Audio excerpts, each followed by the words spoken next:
confiance, votre participation.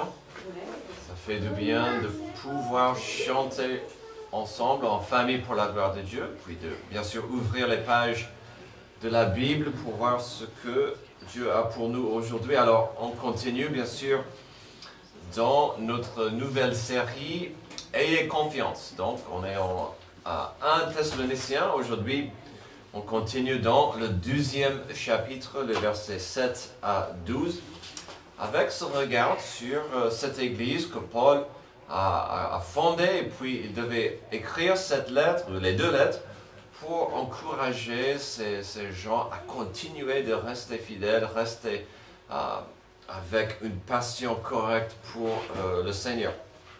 Alors, lorsque nous avons commencé notre série en 1 Thessaloniciens, il y a un mois, nous avons trouvé Paul joyeux.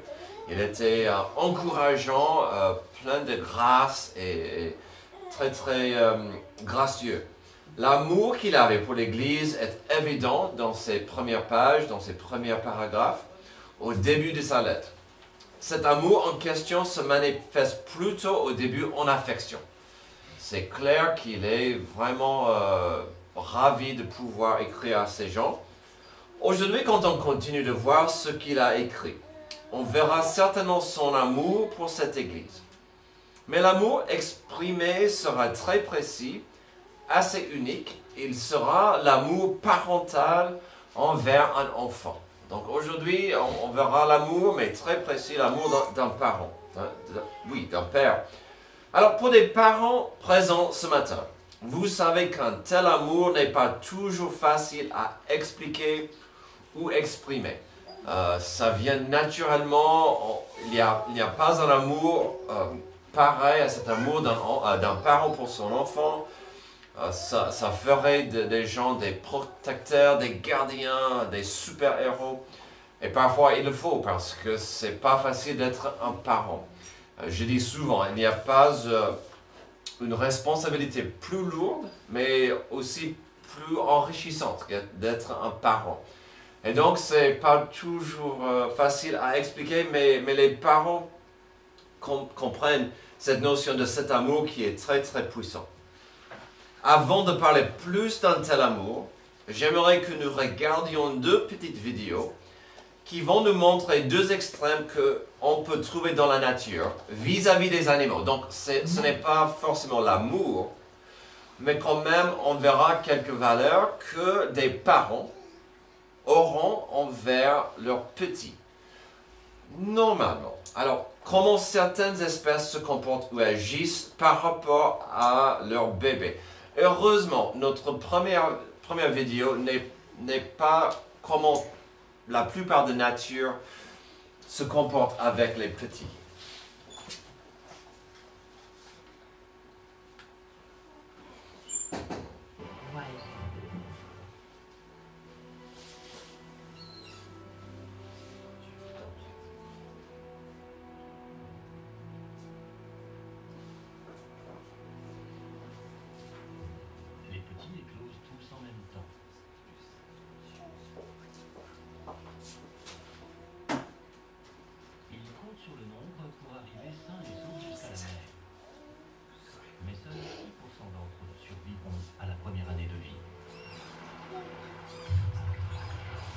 Totalement vulnérables, ils ne peuvent compter que sur leur instinct.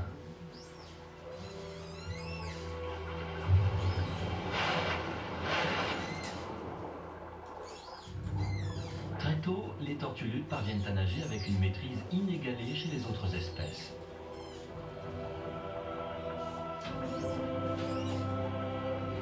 Elles passeront la majeure partie de leur vie dans les profondeurs mystérieuses du grand large.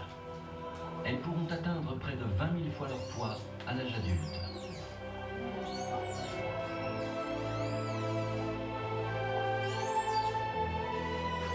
Et seules les femelles reviendront sur les plages caribéennes.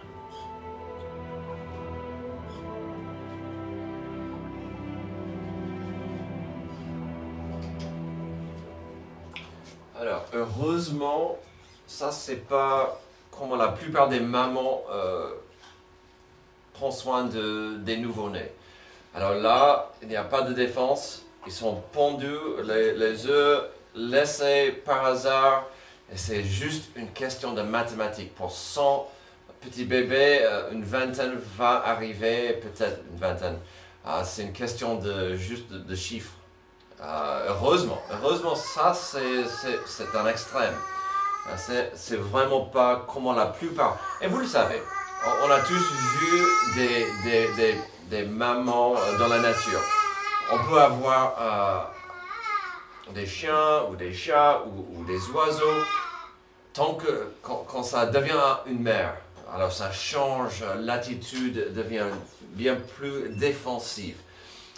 Mais la première vidéo courte que j'ai trouvée pour expliquer, pour vous montrer ça, je voulais le montrer, mais elle était très intéressante, mais il y avait un peu trop de violence et de mort soudaine pour pas mal des bébés. Le premier bébé tortue, dans la première vidéo que je ne vous ai pas montré, étant quelques mètres devant l'océan, est prise par un oiseau. La deuxième était la source de conflit entre deux oiseaux qui vont bagarrer pour avoir le petit tortue. Troisième, tu penses que peut-être ce troisième bébé va atteindre le but. Et il arrive à l'eau, et puis la caméra montre un requin qui arrive. Merci. Quatrième, c'est encore un oiseau qui va dans l'eau, plonger dans l'eau et j'ai dit non, c'est pas possible. Un peu trop de violence, mais ça montre un peu ce monde extrême. Heureusement, ce n'est pas habituel dans la nature. Donc, voyons ce deuxième exemple qui est un peu plus normal pour les animaux. Hey. Oh. แมวโอ้นะกัดแมวเจอแมวช้าเป็นไงล่ะพลังจากแม่แมว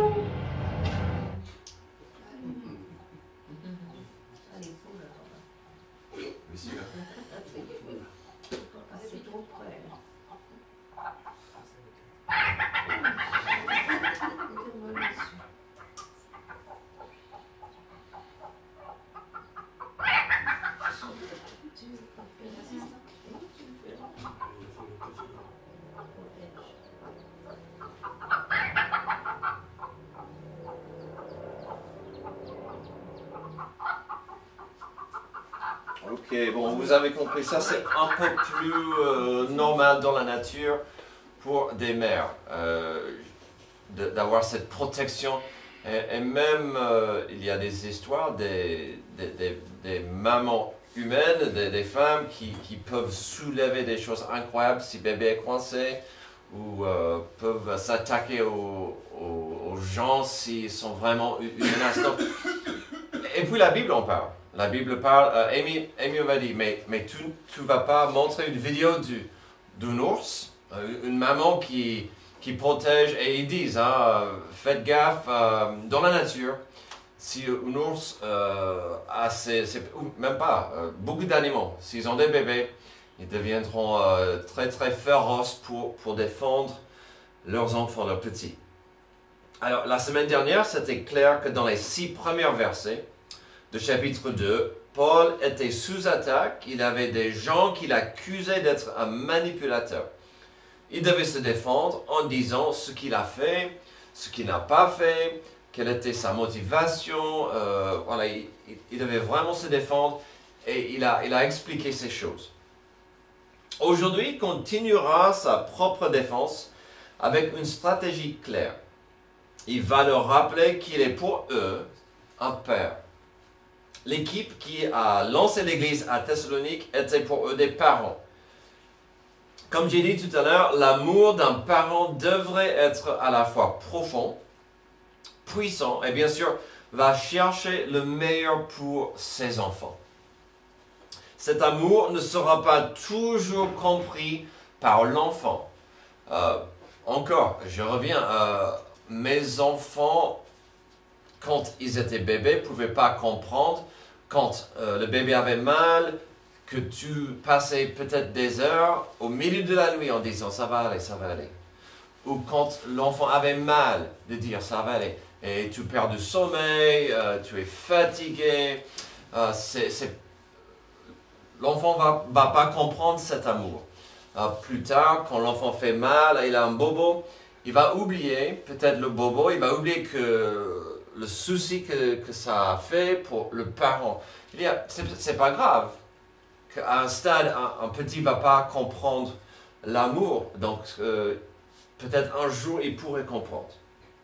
Cet amour poussera le parent de faire des sacrifices et des choix parfois difficiles. Mais tel est l'amour d'un parent pour sa famille.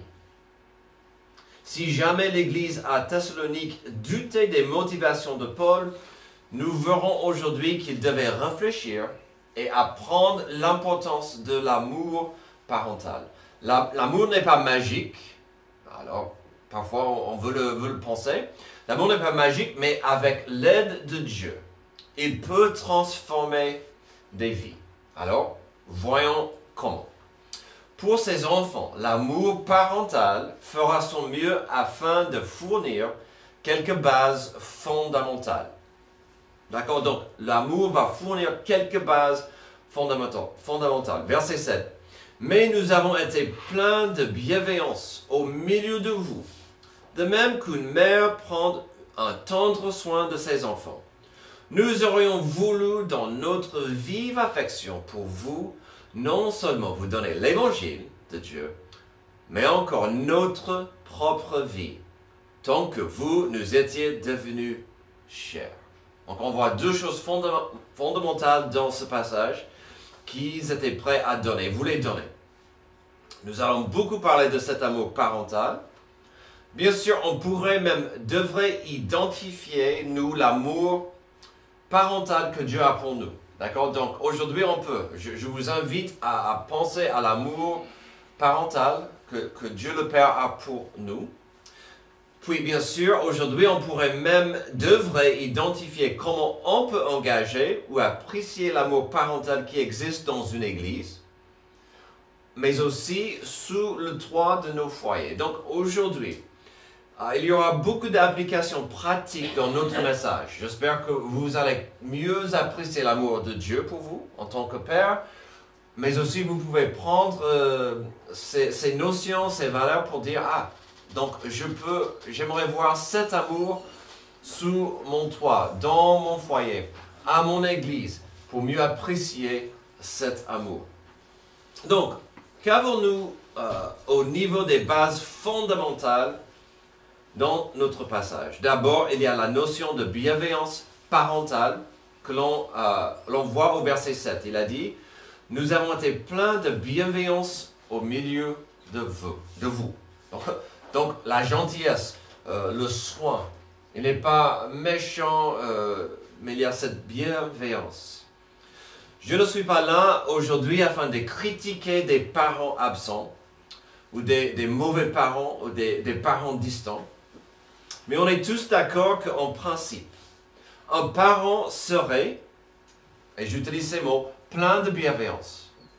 Si seulement aujourd'hui, on avait plus de parents pleins de bienveillance.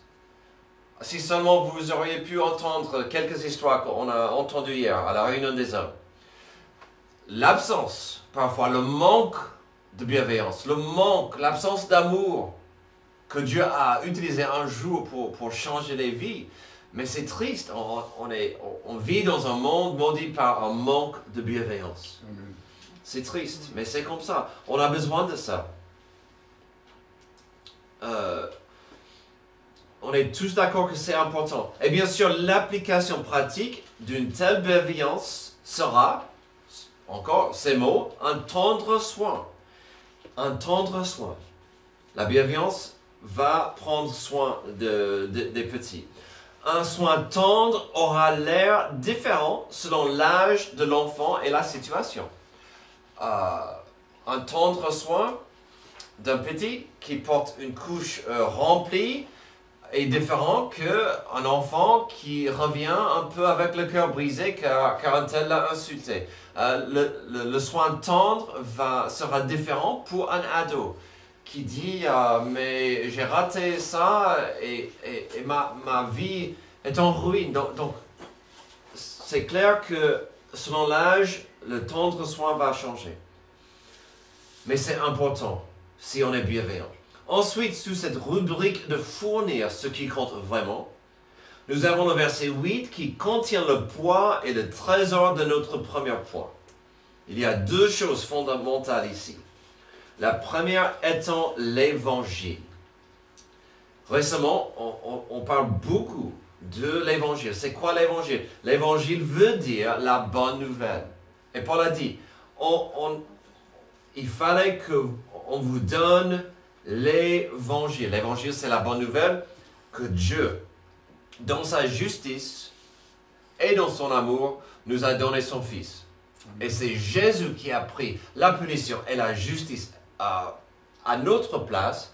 C'est juste à nous d'accepter par la foi et de devenir enfants adoptifs de Dieu. Ça, c'est magnifique, la bonne nouvelle. Et il a dit, ça c'était absolument fondamental que vous ayez accès à cette bonne nouvelle. Est-ce qu'il y a une nouvelle plus importante à partager, à donner, à proclamer que celle-là? Puis cette nouvelle doit être partagée, doit être donnée, doit être proclamée d'abord dans nos vies, sous nos toits, près de ceux que nous aimons. On revient à l'amour, bien sûr, mais l'amour oblige qu'on agisse. Et donc, l'amour parental oblige que, chez nous, on va partager, tant que c'est possible, l'évangile, la bonne nouvelle. Ce n'est que la bonne nouvelle. Mais l'amour oblige qu'on agisse. On voit ça en Jean 3,16. L'amour de Dieu a ordonné, a fait en sorte que Jésus devait venir mourir à notre place. Alors j'ai mentionné deux choses qui sont précieuses et capitales au verset 8. L'évangile étant la première. La deuxième, c'est cet amour d'un parent pour son enfant, comme on voit à la fin du verset 8. Il a dit, mais encore, on vous a donné l'évangile de Dieu, mais encore notre propre vie, tant que vous nous étiez devenus chers. Dans l'amour, nous vous avons donné le cadeau le plus beau qui soit, l'évangile, mais aussi on était prêt à offrir nous-mêmes. On était prêt à donner pour vous nos vies, notre temps. Qui nous sommes? Et quel investissement, quel amour de dire, on était prêt à vous donner nous-mêmes. Jusqu'à la mort. Alors ça, c'est un amour puissant. Quel parent qui avait accès aux soins ne ferait pas son mieux d'aider son enfant malade? Ça, c'est un amour primordial, mais important. Et ça se traduit dans l'action, de faire le mieux pour son enfant. Quel parent qui avait des sous pour un vrai besoin ne donnerait pas de cet argent pour son enfant? La semaine dernière, on a terminé le passage avec la notion des bergers, les deux sortes, qui aiment leur troupeau, et ceux qui sont simplement là pour la gloire ou l'argent. Ils sont payés pour le job, mais il n'y a pas de passion, pas d'amour. Un pasteur qui n'aime pas son église ou son ministère ou son sauveur comme ça, aura du mal à comprendre la notion du sacrifice, comme on voit ici. Il dit, on voulait donner de nous-mêmes à vous. Jean 15, 12 à 13. Voici mon commandement, aimez-vous les uns les autres comme je vous ai aimé. Il n'y a pas de plus grand amour que de donner votre vie pour vos amis. Amen. Et c'est ça ce dont il parlait au chapitre 2. On était prêt à vous donner nos vies parce que vous êtes chers pour nous. J'ai une amie au ciel. Elle s'appelait Morissa. Un jour, elle s'est rendue compte que son petit enfant est tombé dans un lac gelé. Sans la moindre hésitation, elle s'est jetée à l'eau afin d'essayer de sauver la vie de son enfant. Hélas, les deux n'ont pas survécu. Mais quel exemple! Sans y penser, sans réflexion, elle s'est jetée à l'eau. Ça, c'est cet amour qui dit, peu importe le prix, je dois faire mon mieux pour sauver, parce que j'aime mon enfant. Comprenons que ici, Paul voulait que ces gens comprennent la profondeur de son amour parental pour eux. On vous donnait de nous-mêmes et ce n'était pas un fardeau. Ce n'était pas un fardeau. Ça c'est l'amour. Pour ces enfants, l'amour parental fera son mieux afin de fournir quelques bases fondamentales comme l'Évangile et un amour sacrificiel. Ensuite, vis-à-vis de son enfant, l'amour parental fera son mieux afin d'éviter quelques fardeaux. Verset 9. Vous vous rappelez, frères et sœurs, notre peine et notre fatigue, c'est en travaillant nuit et jour pour n'être à la charge d'aucun d'entre vous que nous vous avons prêché l'évangile de Dieu. Puisque notre passage est encadré aujourd'hui dans des termes parentaux, vous voulez parler de l'état d'être un parent? Regardez au verset 9. Il utilise le mot peine et fatigue. Ça c'est vraiment le langage des parents. Surtout si vous avez un bébé. Cynthia. Fatigue et peine. C'est fatigant. Mais ça ne change pas. C'est juste, ça change la façon que ça s'exprime dans la vie d'un parent. Oh, que c'est le langage des parents, n'est-ce pas? Et pourquoi était-il peiné et fatigué? Il dit, en travaillant nuit et jour. Encore langage des parents. J'ai bossé toute la nuit, tout le jour, je suis fatigué. Bienvenue au club des parents. C'est merveilleux, mais c'est pas facile. Amen. Amen. Mais pourquoi était-il dans cet état nuit et jour? Bon, ils étaient parents, ils étaient leur père spirituel. Pourquoi? Afin que ces jeunes chrétiens, ces nouveaux disciples, n'aient pas la charge ou la responsabilité de prendre soin de eux, des parents. Ce n'est pas 100% clair s'ils parlent de l'argent ou juste de travailler non-stop parmi eux et pour eux. Probablement c'était un mélange des deux, et probablement c'était plus au niveau de l'argent que d'autres choses. À mon avis, ici, il est en train de dire encore que l'intérêt qu'il avait pour eux n'était pas leur argent. On a encore une défense contre cette attaque que Paul voulait manipuler des gens afin d'avoir une main dans leur compte, dans leur poche. Et qu'est-ce qu'il dit? On a fait tout le nécessaire afin que vous n'ayez pas le charge, le fardeau de prendre soin de nous financièrement. Non, on ne voulait pas que ça soit un problème pour vous à ce stade. Donc encore cette notion de prendre soin du petit et pas le petit qui prend soin de l'adulte. Cette attitude est tout à fait normale. Une église devrait prendre soin de son pasteur. Cela, c'est une vérité facile à comprendre. Un jour, cette église va payer un pasteur. Aussi, une vérité tout à fait correcte. Mais au début, quand l'enfant est grandissant et se développe, il y a des besoins pour fournir pour l'église, pour l'enfant. Ce n'est pas le moment pour le parent de dire à l'enfant, allez hop, va prendre soin de moi. À une époque, les enfants avaient plus de responsabilités financières envers la famille. C'est clair.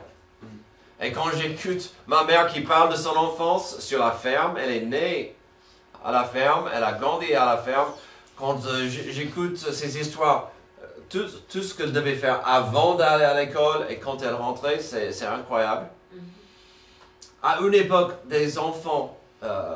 à une époque, une ferme avait besoin de toutes les mains pour toutes les corvées. À une époque, des enfants allaient travailler dans les usines ou dans la rue pour nettoyer des chaussures ou livrer ou vendre des journaux. Mais normalement, un parent ne mettrait pas une pression ou attente sur son petit enfant de gérer la maison. Ici, nous avons Paul en train d'expliquer que l'amour parental qu'il avait pour eux impliquait que Paul les a épargnés de certaines épreuves. Peut-être plus tard, mais à ce stade, il les a épargnés. Des applications sont claires pour une église, pour un pasteur, pour des anciens, pour des disciples, même pour des parents. Parfois, un parent, un responsable, un adulte devrait faire son mieux par amour afin d'épargner son enfant d'une menace.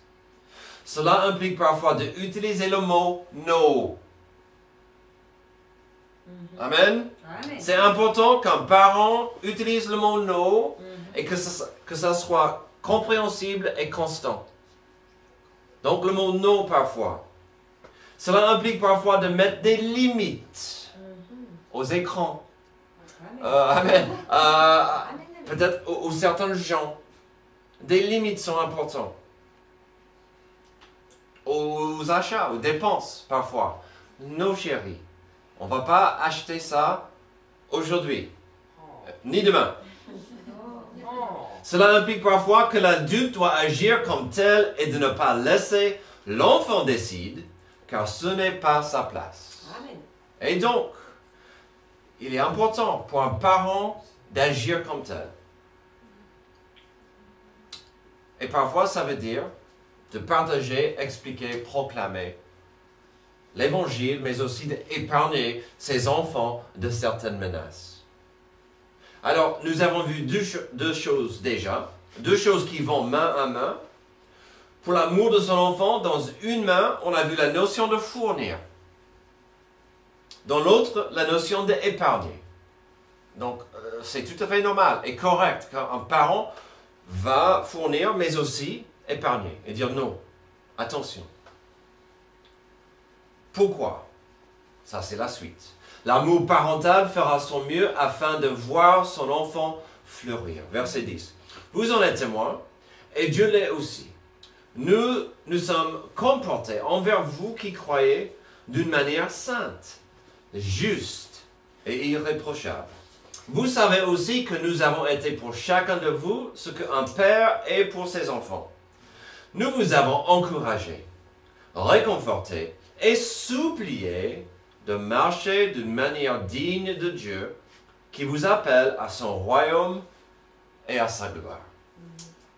Encore, quel parent ne veut pas voir son enfant grandir, de voir son enfant fleurir, devenir mature et se développer au fur et à mesure? Dans ce petit passage, on verra ce désir de Paul pour ses enfants dans la foi. Et pour exprimer cela, il va continuer un peu sur le sujet de sa défense, liée aux ennemis et ses sceptiques. Dans cette autodéfense, on peut constater des vérités belles au verset 10. Qu'est-ce qu'il dit au verset 10? Vous pouvez confirmer, et j'aime bien qu'il dit Dieu aussi. Vous pouvez confirmer, Dieu peut aussi, que nous agissions parmi vous d'une manière sainte, juste et irréprochable. Alors, quand je suis arrivé à cette liste, j'ai dit, mais est-ce qu'il se répète un peu? Pourquoi il a utilisé ces trois mots? Il aurait pu dire une seule fois. Qu'est-ce que ça veut dire? Pourquoi sainte, juste et irréprochable? La semaine dernière, nous avons vu que Paul faisait des listes pour montrer, prouver et rappeler ces gens qu'il était innocent et pas un voyou, pas un escroc. En ce qui concerne les trois mots utilisés au verset 10, des théologiens, des gens plus intelligents que moi, pensent et disent que l'ordre des mots donne une idée des valeurs au carré. Alors, on parle souvent des valeurs au carré ici, que ce soit pour Dieu ou son prochain. Et donc, on pense qu'une manière sainte, il parlait de sa position vis-à-vis de Dieu dans cette histoire. Il a dit, on a agi dans une manière sainte. Et donc, j'ai pas honte envers Dieu. Comment j'ai agi, comment je me suis comporté avec vous. Déjà, c'est pas mal. Déjà, c'est fort. Quand un père, un pasteur, un ancien peut dire que Dieu soit mon témoin. J'ai pensé à lui quand je vous ai servi. Et donc il dit, cette manière sainte, c'était leur position vis-à-vis de Dieu. C'est quoi la manière juste? Donc ça c'est, si la première c'était au carré avec Dieu, ça c'est avec eux, dans l'Église. Notre manière était juste. Ça parle de leur position vis-à-vis des gens de l'Église. Il dit, je suis dans une position de dire, je n'ai pas honte comment on a travaillé parmi vous, les gens de l'Église. Manière irréprochable, probablement, ça c'est leur position par rapport aux gens autour, le monde. C'est pas mal comme liste. Je peux dire, j'étais correct avec Dieu quand j'étais parmi vous. Quand j'étais avec vous, je vous ai aimé correctement. Et le monde peut dire que c'était correct. Il n'y avait pas de problème. Maintenant, Paul continue. Et encore, nous découvrirons le langage d'un parent. Verset 12, nous avons encouragé, réconforté et supplié. Alors, est-ce que ça, c'est pas le langage des parents?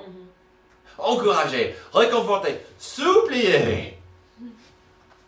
Il n'a pas dit châtier, pas encore.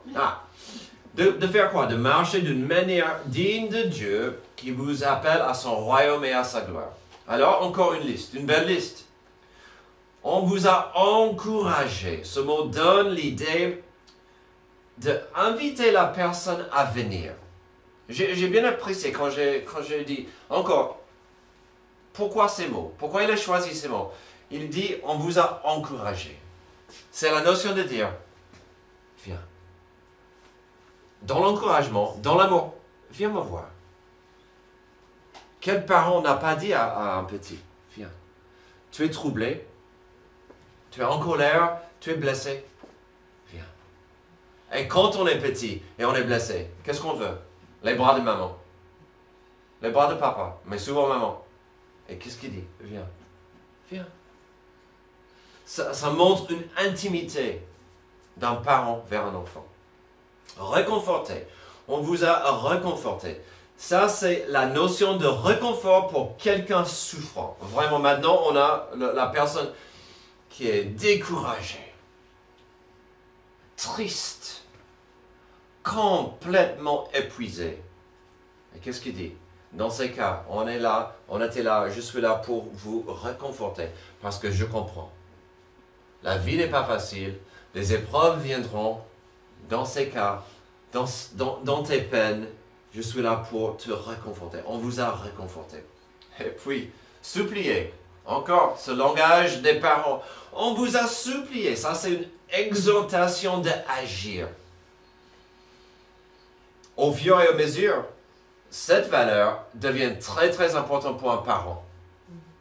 De dire, surtout pour les ados ou les jeunes adultes, ce n'est pas assez de rester là où tu es. Ce n'est pas assez de rester dans ton coin, avec le téléphone. Non, il faut agir. Il faut faire ce que tu connais. Il faut faire et avancer pour faire ce que tu connais juste et correct. Mais il faut agir. Il faut agir. Il faut choisir. Il faut choisir d'agir. Quelle liste, c'est magnifique. Je comprends ça. Et il dit, on vous a encouragé, réconforté et supplié. Ces trois mots, ces trois verbes ne sont pas identiques. Mais ils sont tous nécessaires parfois dans la vie d'un parent et un enfant. Et quel était le but de ces trois actions? Quelle était la nécessité de ces trois mots? De voir les enfants, qu'est-ce qu'il a dit? De marcher d'une manière digne de Dieu. C'est lui qui les a sauvés et les a appelés à ses richesses. Donc, on vous a encouragé, réconforté, supplié de faire quoi? De marcher. Marcher où? Marcher comment? D'une manière digne de Dieu. Donc, pensez à lui. Venez à lui. Marchez dans ses pas. Pourquoi? Car il vous a appelé à son royaume et à sa gloire. Si vous êtes appelé d'être un enfant de Dieu, marchez comme tel, avancez comme tel. Faites en sorte qu'il soit votre Dieu à ses richesses. Enfin bref, Paul est en train de dire, restez concentrés. Restez concentrés sur qui vous êtes en Dieu et l'avenir qu'il a pour vous implique des actions aujourd'hui. Ne soyez pas aveuglés par le monde, gardez vos yeux sur Dieu, car nous sommes qui nous sommes grâce à lui. Et combien d'enfants adoptifs de Dieu ont tendance d'oublier cette simple vérité. Ah, non mais, bof, j'ai le flemme, j'ai pas intérêt aujourd'hui d'aller à l'église ou de témoigner de Dieu ou de faire une liste de reconnaissance comment Dieu m'a béni. Parce que on a la tendance de ne pas suivre ce chemin, de comprendre qu'on est appelé à la richesse de Dieu. Nous avons vu une belle image aujourd'hui d'un parent qui agira dans l'amour pour son enfant. Il y aura l'action de fournir certaines choses. En même temps, il va essayer d'épargner l'enfant de certaines menaces. Pourquoi? Afin que l'enfant grandisse et fleurisse et devienne un jour quelqu'un de fort, indépendant et responsable. Pour chacun de nos enfants, quand ils étaient plus petits, on leur a fourni avec un vélo. Avec le vélo venaient des mesures de sécurité afin d'épargner des accidents ou des blessures graves. Donc casque, des règles, ce qu'il ne faut pas faire, ce qu'il faut faire. Ces mesures n'étaient pas faites afin que l'enfant parte et ne revienne jamais. Ces mesures n'étaient pas mises en place afin de voir non plus l'enfant écrasé dans la rue, parce qu'il ne comprenait pas des dangers du monde. Le but, c'était d'enseigner à l'enfant un peu d'indépendance, ainsi que la joie de pouvoir se déplacer et de s'amuser avec autrui. Aujourd'hui, dans notre passage, nous avons découvert une belle image de l'amour pratique que Dieu aimerait voir dans une église, dans une famille, dans un foyer, dans une communauté. Un amour qui voudrait voir des bénédictions de Dieu qui coulent et remplissent tout ce qu'il touche. Comme l'amour de Dieu pour nous est miraculeux et transformant, cet amour qui pourrait bénir nos vies chaque jour. J'aimerais terminer avec juste un petit résumé d'un témoignage qu'on a entendu hier. D'un enfant en Afrique qui a perdu ses enfants, la famille a dit non, qu'il meure. Soit on va l'enterrer avec ses parents, soit qu'il se débrouille dans la jungle. Et quelqu'un d'autre, un oncle, est venu pour dire non, je ne peux pas permettre ça. Je vais faire mon mieux pour fournir et épargner. Et un jour, qu'est-ce qui s'est passé? Cet enfant a grandi, devenu un père, et cet homme a pu bénir une multitude de gens, car quelqu'un d'autre a eu la compassion et l'amour. Au lieu de dire qu'il soit jeté dans la jungle. L'amour de Dieu est comme ça. Amen. Elle devrait couler et toucher partout autour de nous. C'est à nous de choisir, d'agir dans cet amour. Merci Dieu pour ce passage qui nous rappelle que ton amour pour nous est puissant, mais ça nous donne une responsabilité de aussi agir dans l'amour pour nos enfants, pour notre entourage et surtout aussi dans notre Église. Que nous comprenions l'amour qui devrait couler autour de nous par ta grâce. Aide-nous à le faire. C'est dans le nom de Jésus que j'ai prié. Amen. Amen. Levez-vous pour notre dernier chant.